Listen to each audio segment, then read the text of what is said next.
Hello, welcome to episode 2 of the Bug Speaks podcast. I'm Kumar, and with me, as usual, is Deb. So today we wanted to talk about the microbiome market in India. Um, we conducted a survey recently. So if you could tell us a little bit about that survey. Yeah. So this episode we are going to discuss about the microbiome market, and the survey that we conducted, Kumar, as you know, was basically to see how much of awareness is there on the topic of, if not microbiome, gut health and related stuff, right?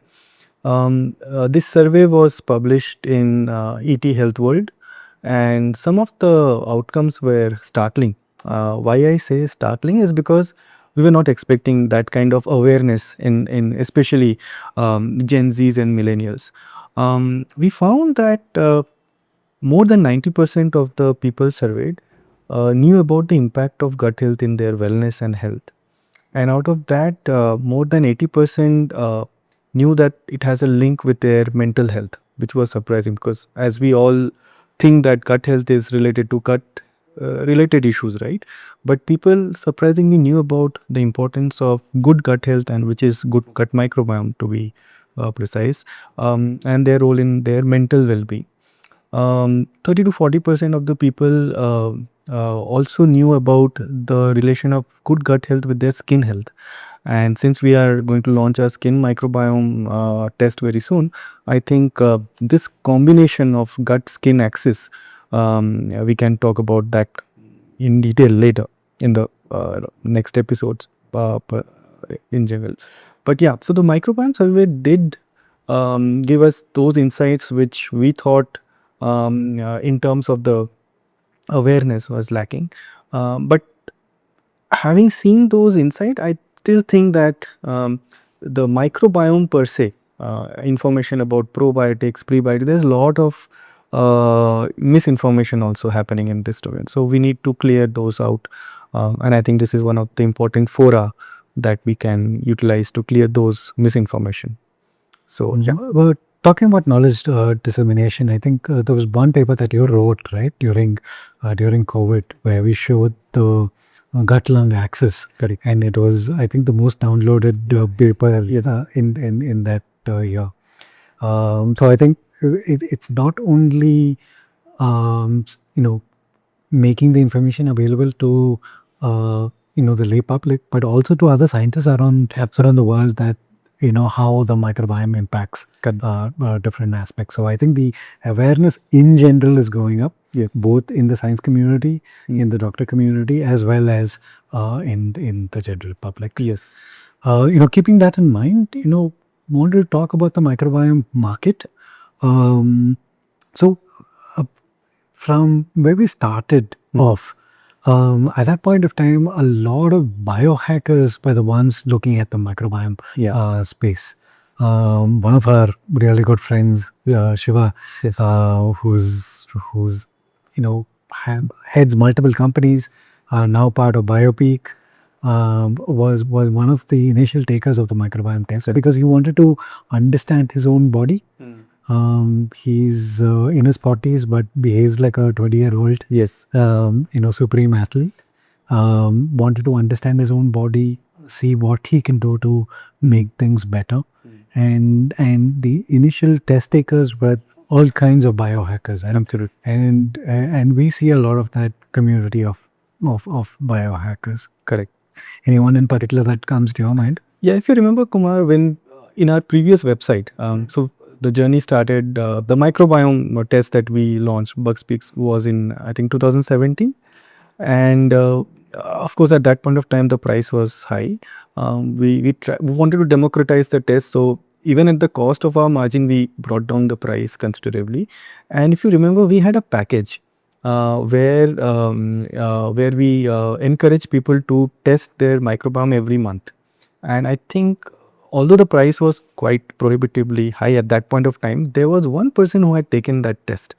So I think we needed more of those biohackers to look at their overall system of health, and microbiome plays a very important role there. I think in India, the evolution of biohacking or the biohackers is considerable. Shiva, you mentioned, is one of those players, maybe. There are many others, right? And they just want to plug in the microbiome data along with their other metabolite and the known biomarkers data and see how things are changing. And again, with the advent of the digital tools, um, and AI, again, I think people are plugging in their data and asking the AI model to to find out what is happening. So biohackers in India, the market in India, because of people like the biohackers, is creating a lot of buzz, and I think which was not there 5 years back or 10 years back. So this will also slowly help evolve this field, create more awareness, because the biohackers are someone who are taking a kind of risk by taking in the new age tests and plugging in and seeing how they work. But their positive outcome or journeys will encourage other laymen to incorporate these kind of new age tests in their daily routine. Um, so so so that I think is again a very important cog in the wheel of the microbiome market in India.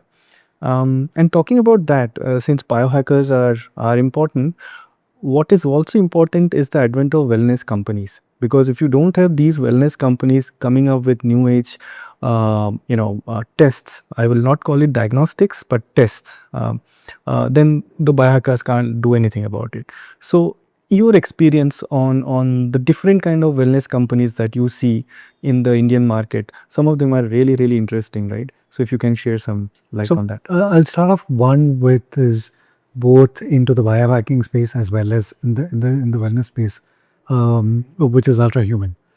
So we've done a study together with them, and hopefully the publication will come out towards the end of this year or maybe early next year. It should be out. It's interesting to see correlations between continuous glucose monitoring and microbiome.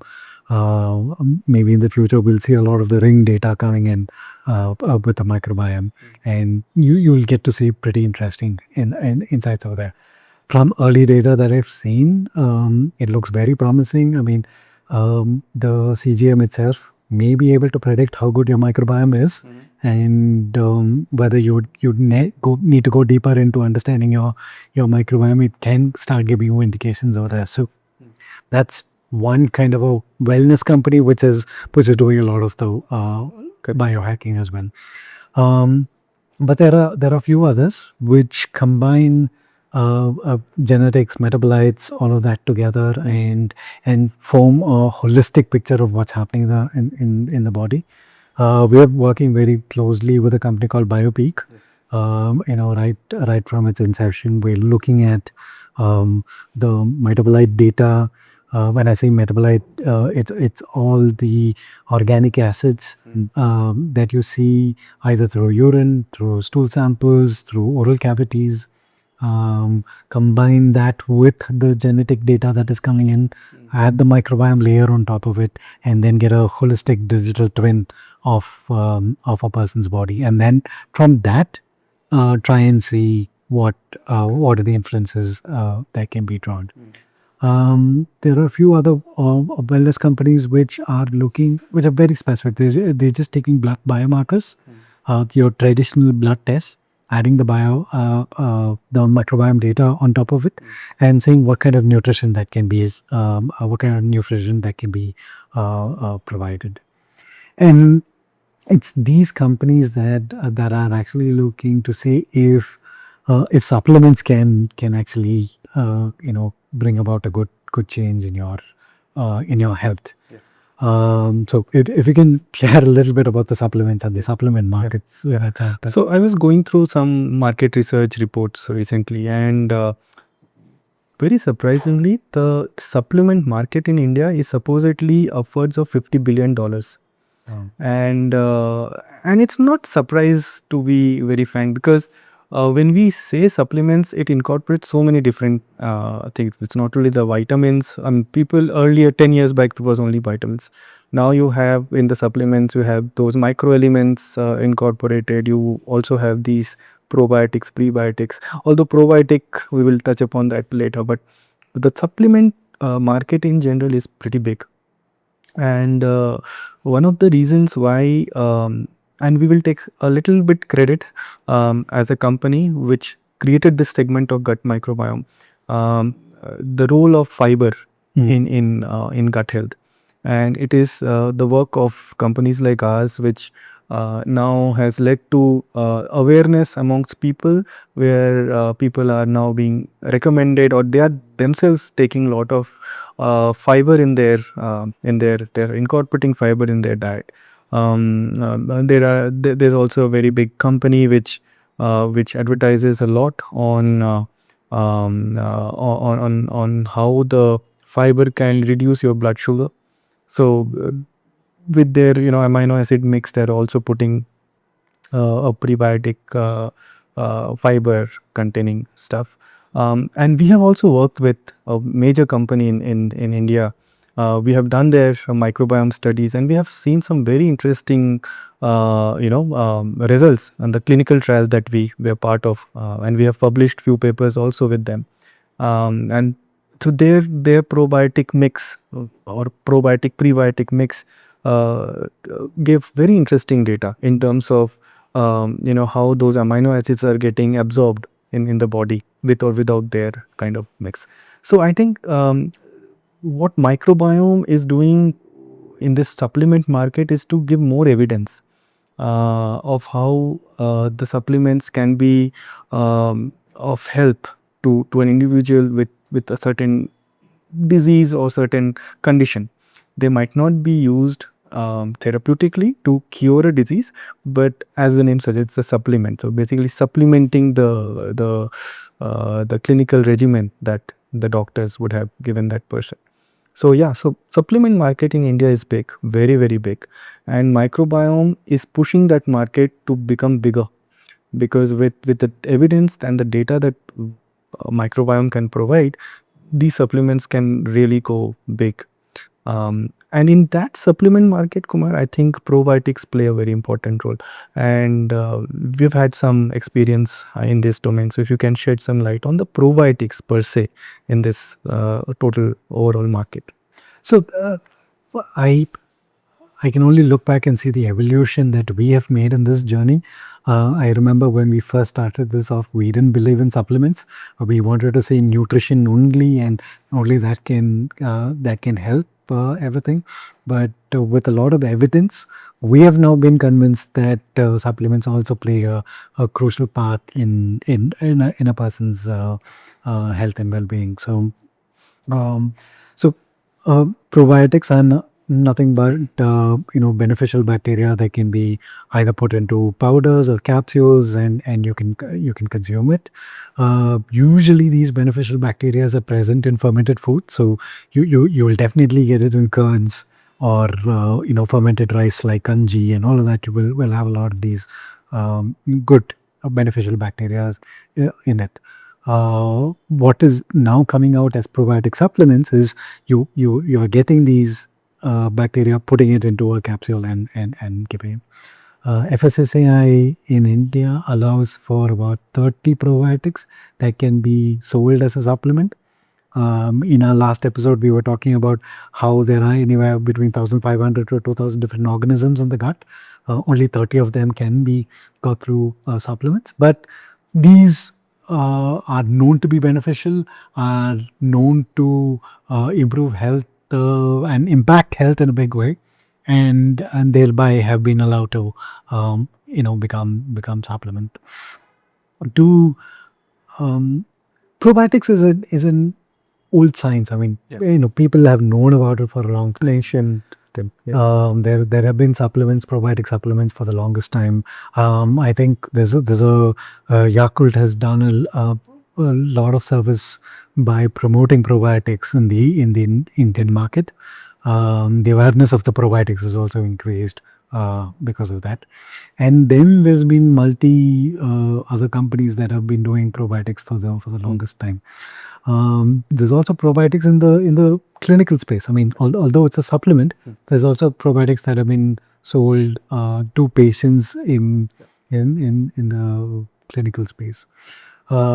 The little exercise that we have done is that we've taken all the Indian data that we have collected, which is by far the largest that is present in India. Looked at most of the probiotics that are missing over there, narrowed down on 7 species that were consistently missing, Yeah. and then put a supplement, and we named it after India. So Reshaping Indus is what we've called it. And that's from saying that let's not introduce supplements at all to seeing anecdotal evidence and clinical evidence that supplements playing a huge role, to coming up with our own supplements is a little Big journey there. it's a good journey. Anything more that you want to add in the probiotics? Probiotics, yes. I mean, see, again, I was reading a market survey on the probiotic market in India. It says plus minus $1 or $2 billion here and there. It's around 9.7 to around $10 billion industry. So supplement is around 50 to 53 billion dollars. Out of that, probiotics is around $10. So which is pretty big in terms of the market of probiotics per se, and also part of the supplement market. If you see, it takes a big chunk. Talking on our journey, Kumar, since you touched upon how we came up with Indus, I think it's important that we share this with our audience here.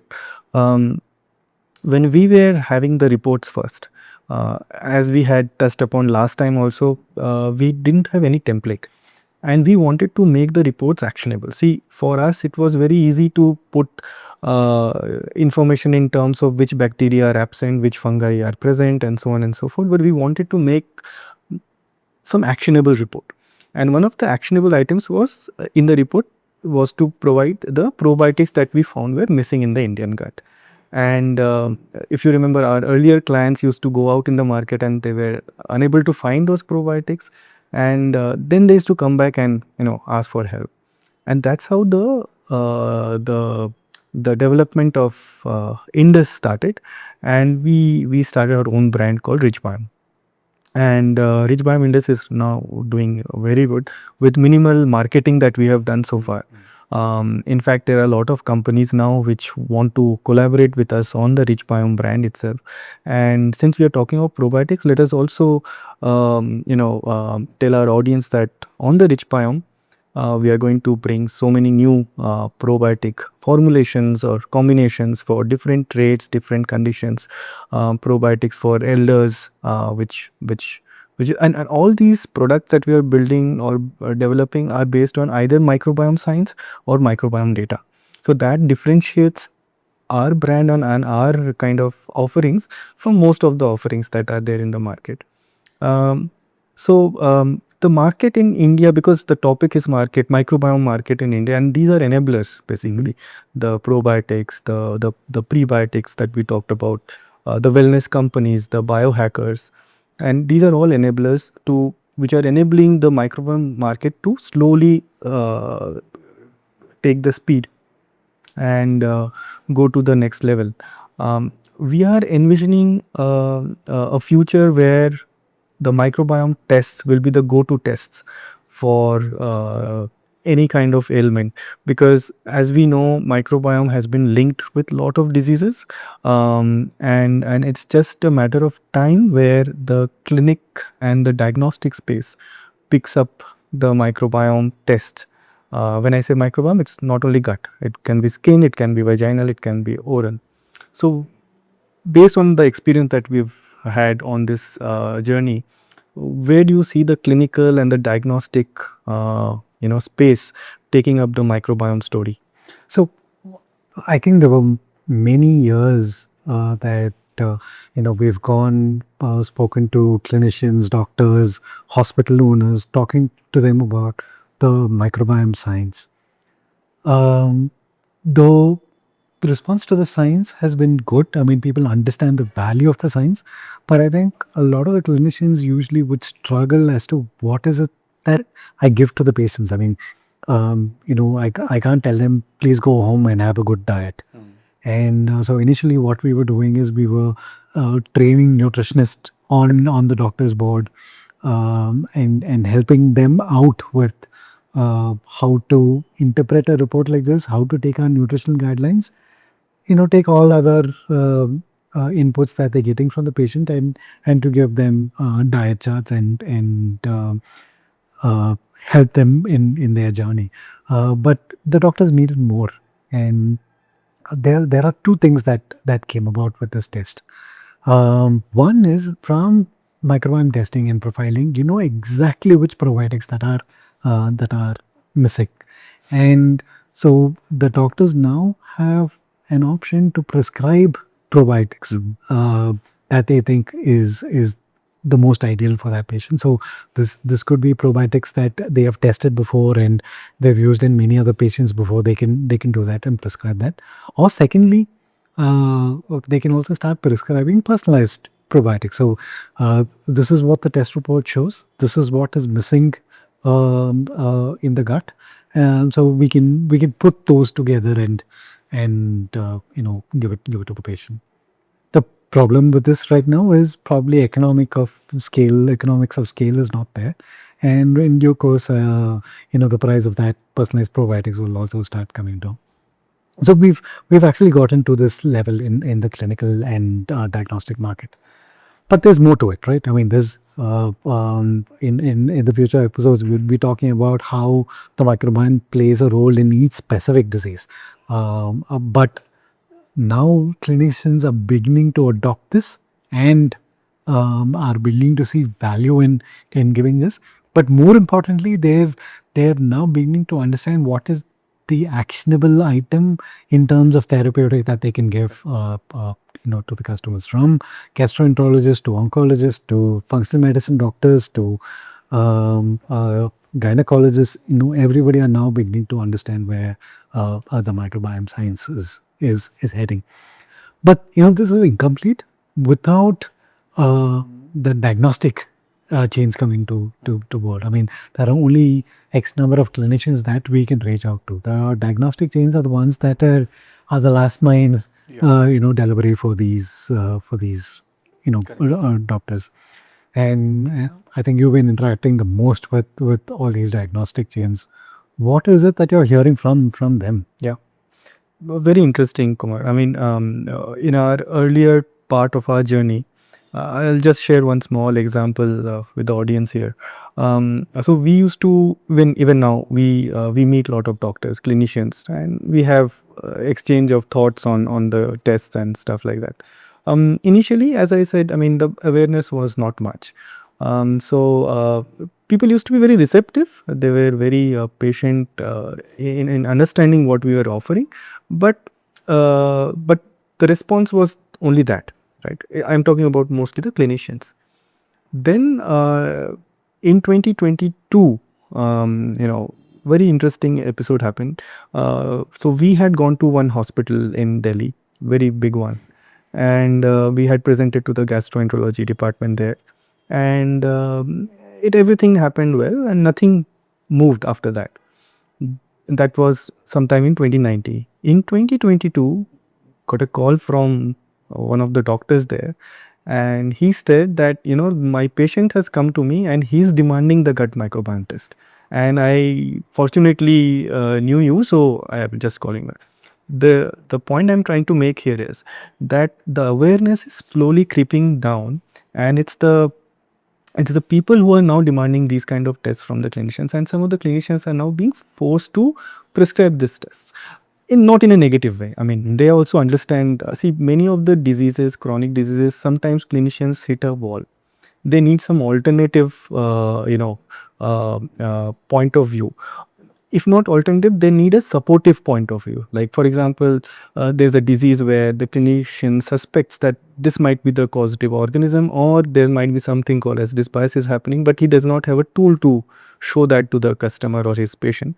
These kind of tests basically provide that tool. So it's a supportive tool rather than an a tool which is going to be against anything. So that's how the market is evolving. Talking about the diagnostic chains again, earlier we used to knock on the doors of lot of these these diagnostic companies, and I mean, of course, they would also need to feel the pulse of the market and then respond. Now they are coming to us. We are already working with three of the topmost diagnostic companies in India, and as we speak there are two more on the line. The idea is not to showcase what we have done, but the idea is to show that even the diagnostic companies are feeling the need or the urge, because they are getting a lot of queries from down below, right? That does your company provide gut microbiome test, and they feel that there's a lacuna, and that's where they come and then we collaborate.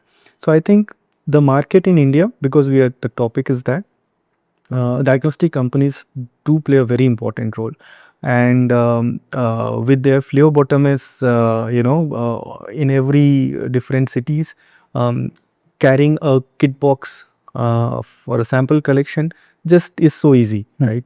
And since they also talk to a lot of clinicians, I think the awareness at the clinical level can also go up once more and more diagnostic companies join hands with companies like ours and democratize the microbiome tests. So that's where I think these two things can take us to. Healthcare ecosystem Yes.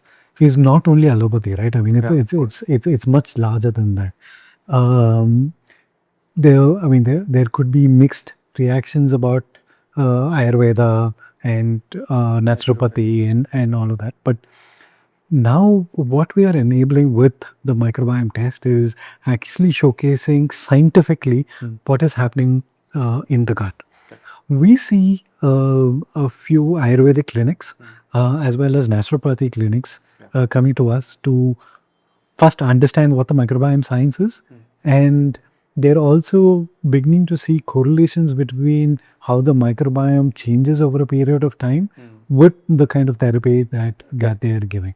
The causative mechanisms might not be still fully understood, and what the exact science behind all of that is still needs to be discovered. But we do see a lot of correlations there. But it was, I mean, I've been in drug discovery. My dad used to work in GSK, so I've been in allopathy all my life, and I probably kind of looked down upon Ayurveda a lot. Till I actually went to these centers, see what they were doing, got the samples. Now beginning to see the correlations that are happening, and I think that is also a new aspect. It's also broadening the science, but it's also broadening my mind also a lot more of what is happening. It's also it's also the it's a combination of lifestyle, wellness, food habits, all culminating together in an umbrella called naturopathy, which we are seeing. But now there's a scientific evidence backing everything that is being out. And from whether it is Ayurvedic resorts to the major hospitals in the world, I think medical tourism is increasing. It's just probably the tip of the iceberg right now. We're going to see a lot more of the medical tourism in general that is happening. So, share some insights on medical tourism and how you're seeing microbiome impact Yeah. on that space. So I think India is one of the world capitals with regards to medical tourism, because of again we provide some of the best healthcare facilities.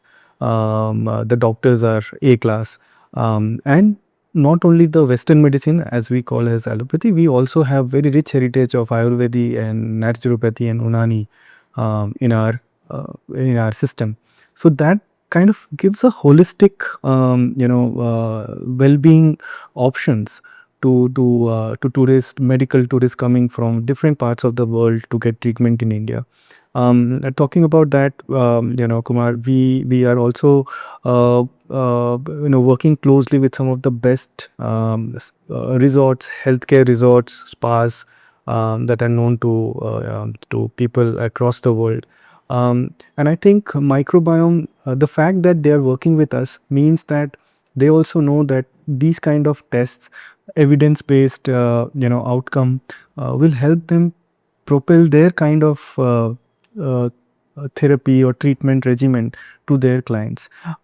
Many of these clients probably also know about these microbiome based tests because they are coming from these countries, and when they see that these kind of tests are available right there in India, they get really excited, and they have much more than faith on the companies or these kind of organizations giving these treatments and all those regimens.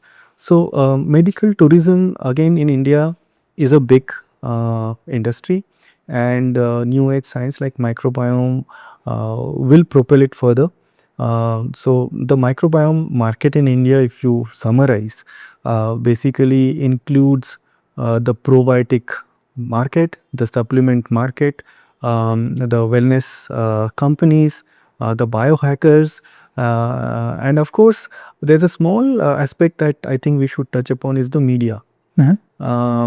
See, media, to educate the end user, we have to educate the media, and because we interact with a lot of journalists now, when we talk about the microbiome, they immediately understand it. This was not the case 5 years back, right? Because they used to, what is microbiome, what is gut health? Now, media, because see, ultimately, whatever we want to encourage people to do has to be done in a proper scientific manner. And very interestingly, a lot of the journalists now understand, this concept.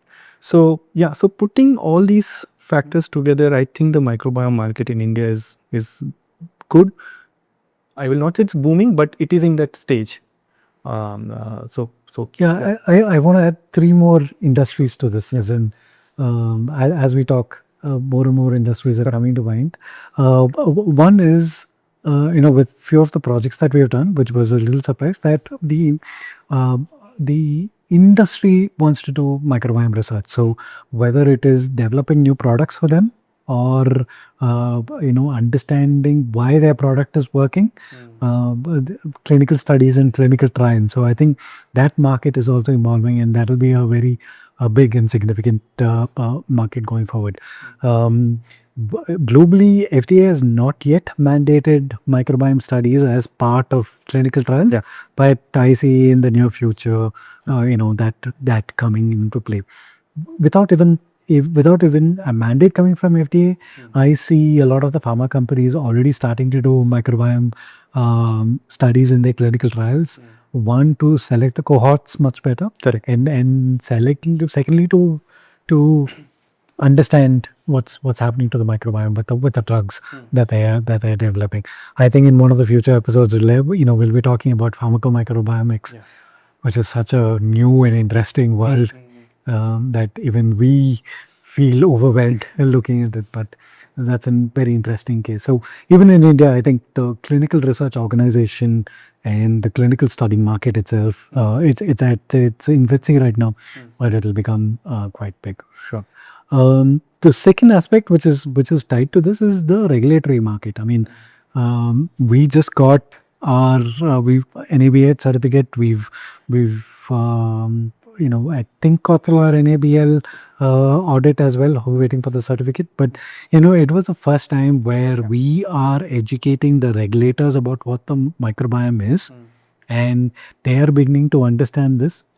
And the responsibility was on us to teach them this is what needs to be done for microbiome analysis. They've taken that into account, and I think regulation of this market will slowly start coming into play, and which I think, although I'm usually against any kind of regulations, but in the healthcare space, I see the utility of it, and the I see the regulatory aspect also coming into place over here. Right.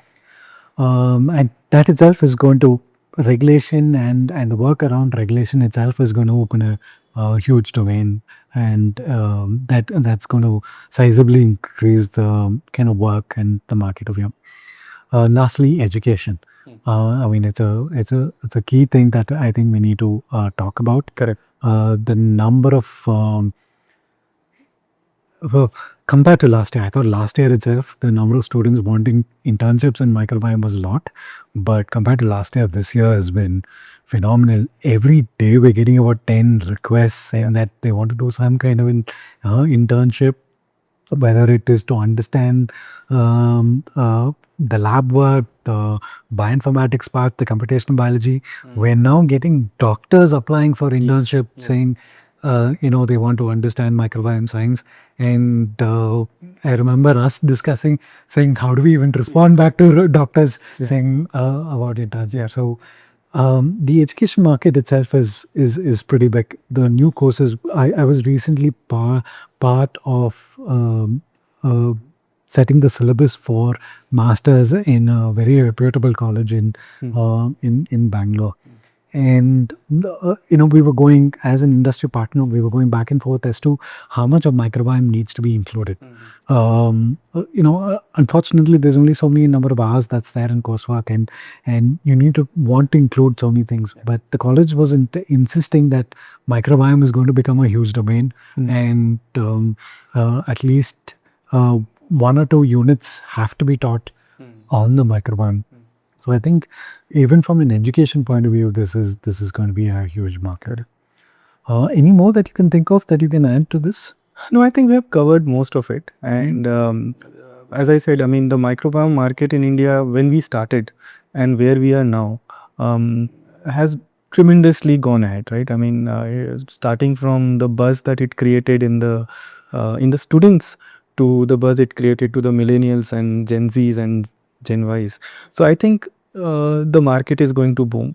We will see microbiome tests and the solutions that come out of the microbiome research would be the go-to kind of thing in the near future, with all the different disease areas that the humanity knows.